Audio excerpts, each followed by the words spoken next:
இப்பதான் கவர்மெண்ட் வந்திருக்கு. அவங்க பதவியேற்று இன்னைக்குன்னா ஒரு வாரம் கூட ஆகல. இப்பதான் நம்பிக்கை வாக்குல வெற்றி பெற்றிருக்கிறாங்க. கவர்மெண்ட் செட்டில் ஆயிட்டு இருக்கு. இன்னும் போர்ட்போலியோஸ் எல்லாம் இன்னும் அலோகேட் பண்ணல, மினிஸ்ட்ரி எக்ஸ்பான்ஷன் பண்ணல. டைம் கொடுக்கணும், செட்டில் ஆகிறதுக்கு டைம் கொடுக்கணும். செட்டில் ஆகிறதுக்கு டைம் கொடுத்ததுக்கு அப்புறம் தான் என்ன பண்றாங்க எப்படி பண்றாங்கன்னு பார்க்கணும். அதெல்லாம் இருக்கிற ஸ்கீமை தொடர்றாங்க. ஏன்னா அந்த 1000 ரூபான்றது ஏற்கனவே எக்ஸிஸ்டிங் ஸ்கீம் தான், அது தொடர்ச்சியாக நடந்துட்டு இருக்கு. இன்னைக்கு டெபாசிட் ஆயிடுச்சுன்னு கேள்விப்பட்டேன். அதை நான் வரவேற்கிறேன். பட் அவங்களுடைய திட்டங்கள் எல்லாம் இன்னுமே தான் வகுப்பாங்க. ஒரு பட்ஜெட் போடணும், நிறைய இருக்கு. அதனால ஒரு எந்த கவர்மெண்டா இருந்தாலும் ஒரு ஒரு பீரியட் கொடுக்கணும்ல அவங்களை செட்டில் பண்றதுக்கு, செட்டில் ஆகிறதுக்கு டைம் கொடுக்கணும். எப்பவுமே அரசாங்கம்னாக்க அரசாங்கத்துக்கு பிரேக்கே கிடையாது. கவர்மெண்ட் ஆஃப் இந்தியாவாக இருந்தாலும் சரி, கவர்மெண்ட் ஆஃப் தமிழ்நாடுவாக இருந்தாலும் சரி, அது ஒரு கண்டினியூம், அது தொடர்ச்சியாக நடந்து கொண்டிருக்கிறதா. அரசாங்கத்தில் அங்கம் வகிக்கிறவர்களா மாறலாமே தவிர அரசாங்கம் மாறுவது கிடையாது. அதனால எந்த அரசாங்கமா இருந்தாலும் முன்னாடி இருந்த திட்டங்களோட தொடர்ச்சியா தான் இன்னொரு திட்டம், அதுக்கு மேலதான் கொள் பண்ணிட்டு போவாங்க. இப்ப வந்து மத்தியில் இருக்கும் பாஜக அரசாங்கம் சில செய்யறாங்கன்னா அதுக்கு முந்தின இருக்கிற யூபிஏ அரசாங்கம் செஞ்சதை தான் அவங்க அதுக்கு மேல செய்ய முடியும். அதனால அது கண்டினியூம் தான், பல திட்டங்கள் தொடரதான் செய்யும்.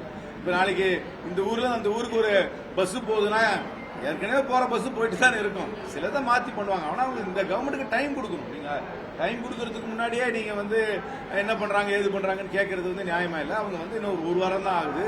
மந்திரி சேவையை அவங்க விரிவாகப்படுத்தணும், மந்திரிகளுக்கு வந்து இலாக்கா கொடுக்கணும், முதல் பட்ஜெட் போடணும். அதுக்கப்புறம் தான் நம்ம வந்து ஏதாவது அவங்க பண்ற அணுகுமுறையை பத்தி நம்ம சொல்ல முடியும். என்னை பொறுத்த வரைக்கும் அவருக்கு வந்து தமிழ்நாட்டு மக்கள் ஒரு மாற்றத்திற்கு வாக்களித்திருக்காங்க. ஒரு மாற்றத்திற்கு வாக்களிக்கும் பொழுது அந்த மாற்றத்திற்கு தலைமை தாங்க வேண்டியது விஜய் என்பதில் தெளிவாக வாக்களித்திருக்கிறாங்க. விஜயோட கட்சி தவேகா வந்து தனியாக பெரும்பான்மை பெறவில்லை. அதனால மற்ற கட்சிகளுடைய உதவியோடு தான் ஆட்சி அமைக்க வேண்டும் என்று மக்கள் வாக்களித்திருக்கிறார்கள். அதன்படி அவர் வந்து மற்ற கட்சிகளுடைய எய்ட் அண்ட் அசிஸ்டன்ஸ் நாடி தான் இந்த அரசாங்கம் அமைச்சிருக்கிறாரு. மக்கள் வந்து அதிமுக திமுகவை தவிர்த்து விட்டு ஒரு அரசாங்கம் வேண்டும் என்று வாக்களித்திருக்கிறார். அந்த அடிப்படையில் அவர் அரசாங்கம் அமைச்சிருக்கிறார். என்னை பொறுத்த வரைக்கும் 5 ஆண்டுகளுக்கு ஸ்மூதா கவர்மெண்ட் நடத்துறதுக்கு அவருக்கு பெரும்பான்மை இருக்குன்னு தான் நான் நம்புறேன். அவர் இன்னும் போக போக தான் அவருடைய செயல்பாடை பார்த்து சொல்ல முடியும். ஆனா மக்களுடைய எதிர்பார்ப்பு அதிகம். ஆனா அவர் மேல நம்பிக்கையும் வச்சிருக்காங்கன்றதுதான் எனக்கு புரியுது. ஏடிஎம்கே வந்து 4 தேர்தலை தோல்வி அடைஞ்சிருக்காங்க. திரு எடப்பாடி பழனிசாமி தலைமையில அவர் வந்து முதலமைச்சர் ஆனதுக்கு பின்னர் அவர் வந்து நேரடியாக மக்களை சந்தித்து முதலமைச்சர் ஆகல. செல்வி ஜெயலலிதா தேர்தலில் வெற்றி பெற்று இறந்த பின்னர் அவர் வந்து முதலமைச்சர் ஆனார். அதுக்கப்புறம் 4 தேர்தலை அண்ணா திராவிட முன்னேற்ற கழகம் சந்தித்திருக்கிறது. 2 சட்டமன்ற தேர்தல், 2 பாராளுமன்ற தேர்தல், 4 தேர்தலையும் தோல்வி அடைந்திருக்கிறார்கள். அதனால ஒரு அடிமட்ட தீவிர அண்ணா திராவிட முன்னேற்ற கழக உறுப்பினர் கூட இன்னும் 5 ஆண்டுகள் கழித்து எடப்பாடி பழனிசாமி ஒரு தேர்தலில் வெற்றி பெற்று தங்கள் கட்சியை ஆட்சிக்கு கொண்டு வருவாரான்னு கேட்டீங்கன்னா, அவங்க மனசாட்சிப்படி கேட்டீங்கன்னா அவங்க வந்து அதுல வந்து அவங்களுக்கு நம்பிக்கை இருக்காது. அதனால இன்னைக்கு ஒரு எக்ஸிஸ்டென்ஷியல் கிரைசிஸ் அண்ணா திராவிட முன்னேற்ற கழகத்துக்கு இருக்கு. அது வெளிப்படையா தெரிகிறது. அதனால பல பேர் தேர்தலுக்கு முன்னாடியே வெளியேறிட்டாங்க. இப்ப தேர்தலுக்கு அப்புறம் வெற்றி பெற்றவர்களே பிளவெல்லாம் ஏற்படுது. அதனால அந்த கட்சியுடைய ஒரு ஸ்திரத்தன்மை கொஞ்சம் பாதிக்கப்படும் தான் நான் நினைக்கிறேன். அவங்க கட்சிக்கு யார் வேணா வரலாங்க. இன்னைக்கு வந்து அதிமுக 3வது கட்சியாக தள்ளப்பட்டிருக்கிறது. இன்னைக்கு வந்து பிரதான அரசியல் கட்சி தவேகா, அதுக்கு அடுத்த முக்கியமான எதிர்கட்சியாக இருக்கிறது டிஎம்கே, அதுக்கப்புறம் தான் அதிமுக வந்து இனிமே அவங்க வந்து புதுப்பிச்சு இந்த 2 கட்சிகளோட இணையாக சமமாக இப்போது அண்மையில போட்டியிட முடியுமான்னு கேட்டீங்கன்னா அது ஒரு கேள்விக்குறியா தான் எனக்கு இருக்கு.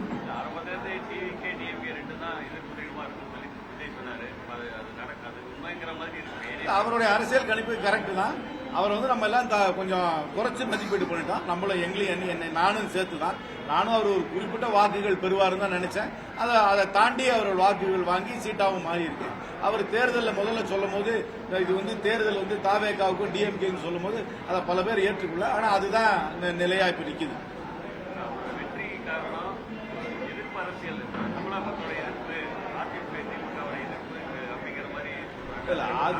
தமிழ்நாட்டில் என்னைக்குமே அதிமுகவும் வேண்டாம் டிஎம்கேவும் வேண்டாம் ஒரு மார்க்கெட் எப்பவுமே இருந்துச்சு. அதை வந்து யாருமே சரியா அறுவடை பண்ண முடியல.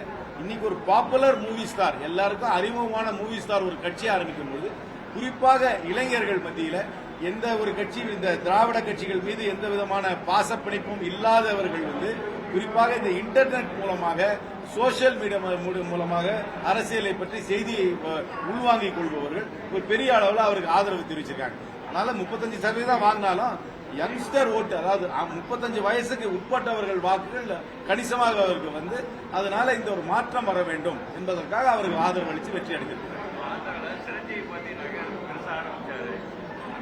அது வந்து சிரஞ்சீவி இருந்த டைமுக்கும் இப்பவும் பெரிய வித்தியாசம் என்னன்னு கேட்டீங்கன்னா வந்து சோசியல் மீடியா. அப்ப இருந்த சோசியல் மீடியா டெப்த்தை விட இப்ப சோசியல் மீடியா டெப்த் ஜாஸ்தி. இப்ப வந்து ஒரு 30 வயசுல கீழே இருக்கவங்க யாரும் தொலைக்காட்சி பார்ப்பது கிடையாது, அவர்கள் வந்து பத்திரிகை தாளை படிப்பது கிடையாது.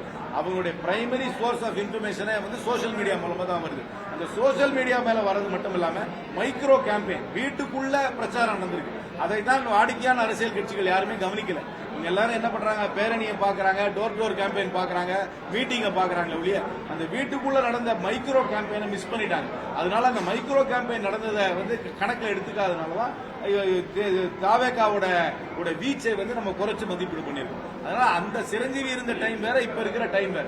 இவங்க யூஸ் பண்ண யுக்திகள் வேற, சிரஞ்சீவி யூஸ் பண்ண யுக்திகள் வேற. இந்த காலத்துக்கு ஏற்பாட்டு இந்த தலைமுறைக்கு உகந்த யுக்திகளை கையாண்டதுனால வெற்றி அடைஞ்சிருக்காங்க. ஒரு பேரமும் நடக்கலையே, என்ன பேரம் நடந்திருக்கு? எனக்கு பேரம் நடக்காத போது எதுக்கு பதில் சொல்லணும்? ஒரு பேரமும் நடக்கலையே. இப்ப வந்து அவர் வந்து கடிதம் எழுதி ஆதரவு கேட்டது வந்து காங்கிரஸ் கட்சி கிட்ட, விசிகா கிட்ட, கம்யூனிஸ்ட் கட்சி கிட்ட, ஐஎம்யூஎல் கிட்ட. அந்த 4 கட்சி, அந்த 5 கட்சி, கம்யூனிஸ்ட் 2, இந்த 5 கட்சியும் ஆதரவு கொடுத்திருக்கு. அவர் ஆதரவே கேட்காத கட்சி ஆதரவு கொடுத்தா அவர் என்ன பண்ணுவாரு? நானே நேற்று கூட சொன்னேன், ஒரு இலையில பந்தியில உட்கார்ந்து இருக்கோம், எக்ஸ்ட்ரா ஒரு ஸ்வீட் ஒருத்தர் வச்சுட்டு போயிட்டாரு, அவ்வளவுதான். யாரும் கேட்கல, அந்த ஸ்வீட்டை பரிமாறுங்கன்னு யாரும் கேட்கல, பரிமாறுவர் வச்சுட்டு போயிட்டாரு. யாராவது ஆதரவு தந்தாங்கன்னா வேண்டான்னு யாரும் சொல்ல மாட்டாங்க. நம்ம போய் கேட்காத ஆதரவு வந்தாலே அதை ஏத்துக்க தான் செய்வாங்க. இல்ல ஏடிஎம்கே சேர்த்துக்கவே வேண்டாம். நான் தெளிவா சொல்றேன், இன்னைக்கும் சொல்றேன், ஏடிஎம்கே சேர்த்துக்கவே வேண்டாம். ஏடிஎம்கே இல்லாமல் 5 ஆண்டுகள் ஸ்மூதா கவர்மெண்ட் நடத்த முடியும்.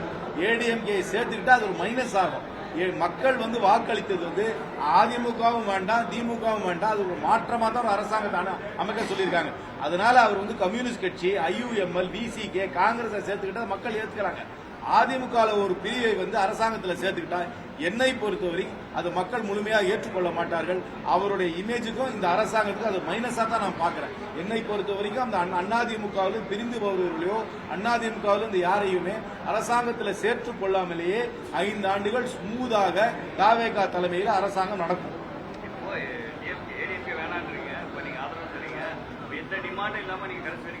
இல்ல நாங்க வந்து அரசாங்கத்தில் பங்கேற்க போகிறோம் சொல்லியிருக்கோம், அடுத்த தேர்தலில் கூட்டணி வைக்க போறோம் சொல்லியிருக்கிறோம். கண்டிப்பா எங்களுடைய சித்தாந்தத்தையும் அவங்க மதச்சார்பின்மை சித்தாந்தத்தையும் அவங்க பின்பற்றணும்னு பார்ப்போம். அவங்களுடைய எங்களுடைய சிந்தனைகளும் கண்டிப்பாக நாங்கள் பகிர்ந்து கொள்வோம்ல. அரசாங்கத்தில் பங்கேற்கிறோம்னா எங்க மந்திரிகள் கேபினெட்ல இருப்பாங்கல்ல, எங்களுடைய ஆலோசனையை கண்டிப்பா சொல்லத்தானே செய்வோம். நாங்க எப்படி ஒண்ணுமே சொல்லாம எங்க மந்திரிகள் போவாங்க? எங்களுடைய சித்தாந்தம் சொல்லுவோம். எங்களுக்கு ஒரு தேர்தல் அறிக்கை இருக்கு, எங்க தேர்தல் அறிக்கையில் இருக்கிற அம்சங்களையும் நாங்கள் வலியுறுத்த தான் செய்வோம்.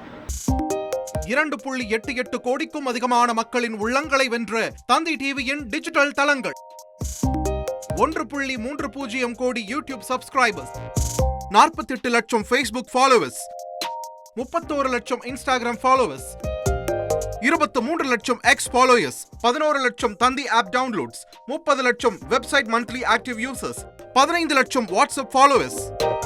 அசுரபலம் கொண்ட எங்கள் டிஜிட்டல் கரங்களில் உங்கள் விளம்பரங்களை சேர்க்க வாட்ஸ்அப் பண்ணுங்க. 8939888838. Email advtv@dttv.in.